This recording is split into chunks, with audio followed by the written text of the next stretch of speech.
شنو المشكل ديالك سيدي؟ عندي ابن ديالي في السجن. الاسم ديالك؟ السمية ديالي بوراق اليماني، والابن ديالي سميتو عبد السلام بوراق. ضربوا 4 الحراس والمدير، طيحوا له السن ديالو، وضربوا الرجلين ديالو حتى طرلو الظفار. ومن بعد مشيت عند وكيل الملك وشكيت له هادشي هذا، قال لي يمكن لك تعمل شكايه، ولكن الا كان هادشي، حيت انت كتقول ممنوع من الزياره، ما دخلتي ما شفتيه ما والو، الا كان هادشي هذا ماشي ما كايناش راه تولي لك شكايه وشيه.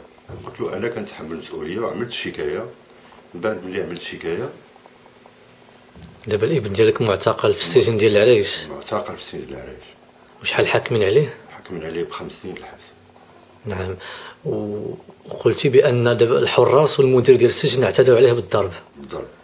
ضرب والجرح، طيحوا له السنه وحده طيحوها له بالضرب، قوه الضرب. المدير كيستعملوا على الفم ديالو تطيح له السنه، الصباط ديالو كيبرك الوالده تطيح له السنه. المدير.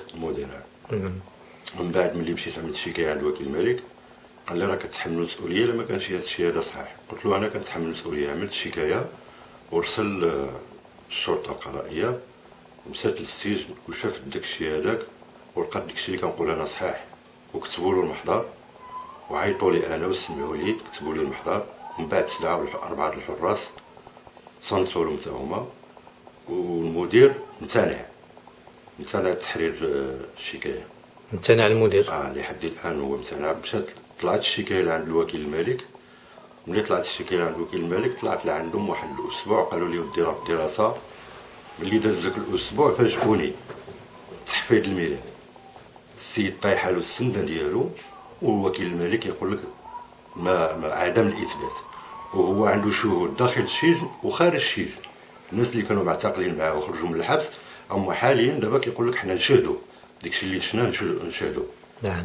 وانت كتزور الابن ديالك في السجن؟ لا، ما مانع عليا الزياره انا والاسره كامله، العائله كامله، ما كيدخلناش المدير. واخا ولدكم ممنوع تزوره؟ ممنوع نزوره. شحال دابا هادو نتوما ممنوعين من الزياره؟ ودابا طلع 3 شهور. نعم. وولدك كيفاش داير دابا في حالته في وسط السجن؟ الحاله ديالو ما عنده حتى شي حقوق، ما عنده مكرفاس معدين عليه، ما عنده حتى شي، ما مهضوم من الحقوق ديالو. نعم. وشنو هي الخطوه اللي غديرها لمن كتوجه النداء؟ واش كطالب؟ كنوجه النداء للسيد وزير العدل، وكنطالب بفتح تحقيق في هذا الملف هذا.